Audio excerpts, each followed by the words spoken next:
Are we headed for a real estate crash in the Pocono Mountains? I'm Bridget Gelderman with Davis R Chant, and I'm here to bring you the next market report. We're going to talk about September 2022, which was just a couple days ago. Let's talk about this. I was very interested to see how September played out, and I always get really excited to bring up the market reports and talk about all this information and data because we hear so much information and misinformation on the news and just out talking to friends, and I just like to see what the data says because that's really what the most accurate information pertains. So let's talk about it. Inventory is still extremely low. Our active listings are down 11% year to date, and we are only up 1.6% for September. So we don't have a lot of active listings on the market. And our new listings were down 24% last month. So we didn't get as many new listings as we had on the market last September. Our interest rates do continue to go up. However, home values are still going up, not at the rate though as what we saw in 2021. So let's just keep that in mind. 2021 was a remarkable year. We saw prices go up really fast, and now they're still going up, they're just not going up quite as quickly and as much. So keep in mind that the crash that happened in 2008 happened because of predatory lending, and regulations were put in place since then to stop things like that from happening again. So you just have to keep that in mind, that market crash that happened back in 2008 had to do with the banks and that people couldn't afford to keep their houses, so we had a lot of inventory coming on the market. That's not necessarily what's happening right now. Interest rates are up, inflation is up, so that is definitely impacting the market, but not to the extent that we saw back in 2008. So I do not see a crash here happening anytime soon in the Pocono Mountains. Our inventory, like I said, is just too low to see that. I do see, though, a market correction. We're going to start seeing home prices perhaps not increase quite as much as they had back in 2021, and we're already starting to see that. But given all of that information, I just don't see a crash happening. Okay, so let's get into the statistics so you can see kind of where I'm getting this information from. And be sure to watch to the end. I'm going to provide 3 tips, and they're simple things to do in this market to get your home sold. And they're sort of critical, and I see a lot of listings on the MLS that aren't doing these things. So watch till the end and check out those 3 tips that I provide. So residential homes on the market as of October 4th, 2022 are 660. Last October, around this time, we had about 609 homes. So we're down 51 homes than we were last year at this time. That's about 9%. We're 51% additional homes on the market than we were last year at this time, and that's a 9% increase. Last month, we actually had a 12% increase. So as you can see, the data isn't going to this crashing marketplace.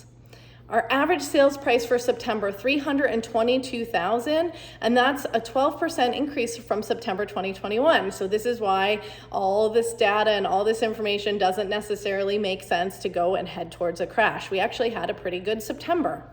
And like I said, we were up 12%.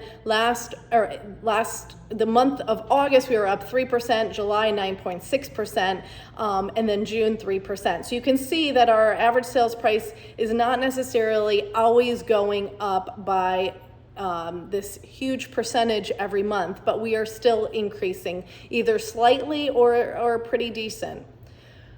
Our absorption rate, this is the months that it will take to sell off all of our inventory. We are at a 3.21. Last month we were at a 3.22.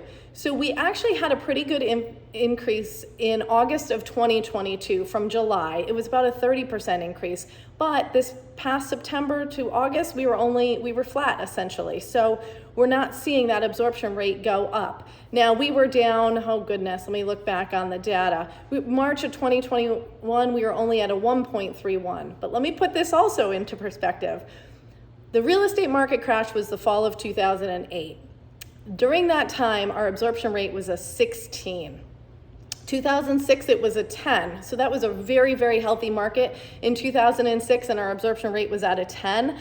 Then we went up to 16. It would take 16 months to sell off that inventory. 2015, we were at a 12. So we're all the way at this low point of a 3.21 to sell off all of our inventory. It will take us probably a few years to get back to these double-digit numbers. Okay, so let's go over sold listings. 221 sold listings this past September. We're down about 20%. We sold 276 last September. And our price point that's doing the best is 300,000 plus, and under 250,000 was kind of all down. Again, that under 250,000 price point, we don't have as many homes on the market. Our price point pushed up, so we're well above that in terms of our average sales price. Our pending listings were down 2% compared to last September, and that's almost flat. We had a very strong September in terms of homes going under contract, so I do think that that's actually some good news for the market. Our active listings are down 11% year to date, and we're flat compared to last September, and our new listings are down 10% year to date, and that's down 24% compared to last September. So we just don't have those listings on the market.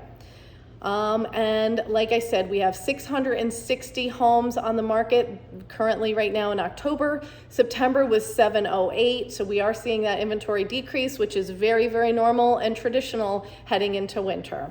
Let's talk about some areas to point out. What are those communities? What's the inventory going on in them?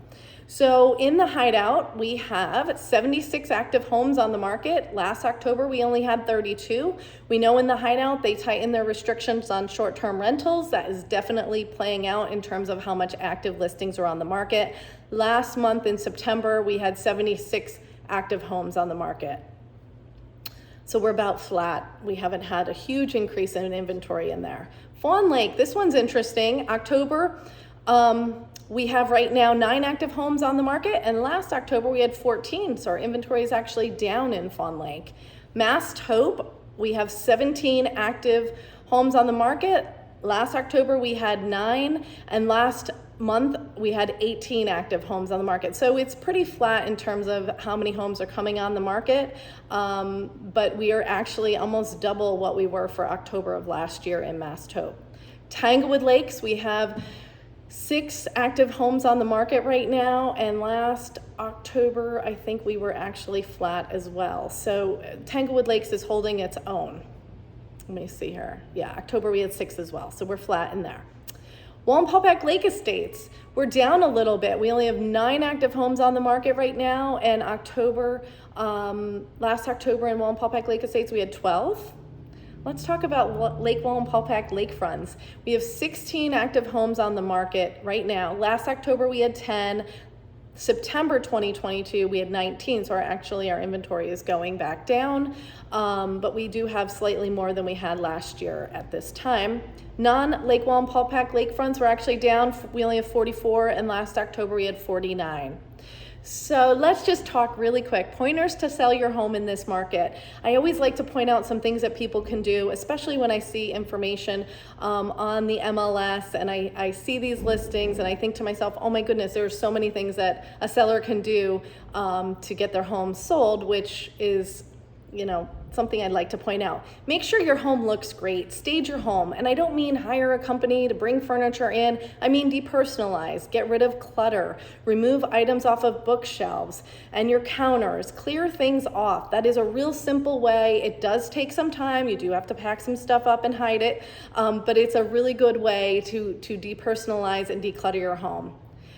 Review where you priced your home. Did your market analysis come in at a certain number and you priced it higher than that analysis? Keep in mind that market analysis was for the past 12 months, which included 2021, a very, very strong market. So I think that pricing the home where the market analysis is coming in at is probably the best strategy. So think to yourself, did you go over where that suggested price was?